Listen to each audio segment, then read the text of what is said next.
Deli köngülüm gelini bir kat bereyin. Yaz kardeşim sever yaran çıkma.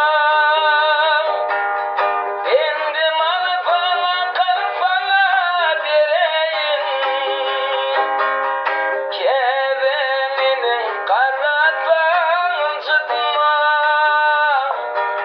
Keveninin karatan çıkma. Barbalar yiğidin vefalı dostu. Bir sen evini kupalar aşk dostu.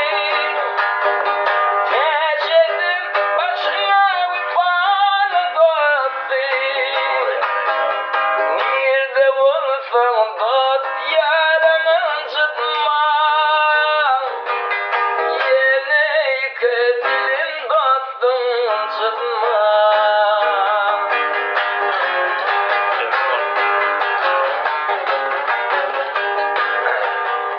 İt bilindin bulmadan dinleme.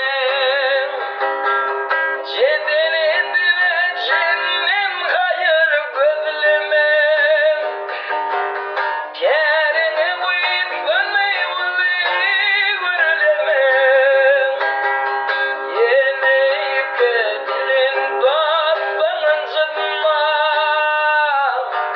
Yine kötülün dostun çıkma.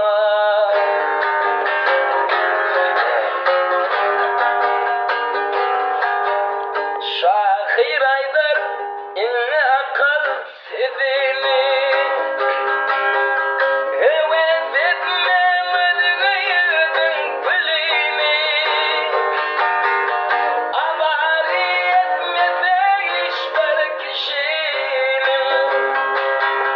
Ot ortayıp komşu balağın çıkma. Ot ortayıp komşu balağın çıkma.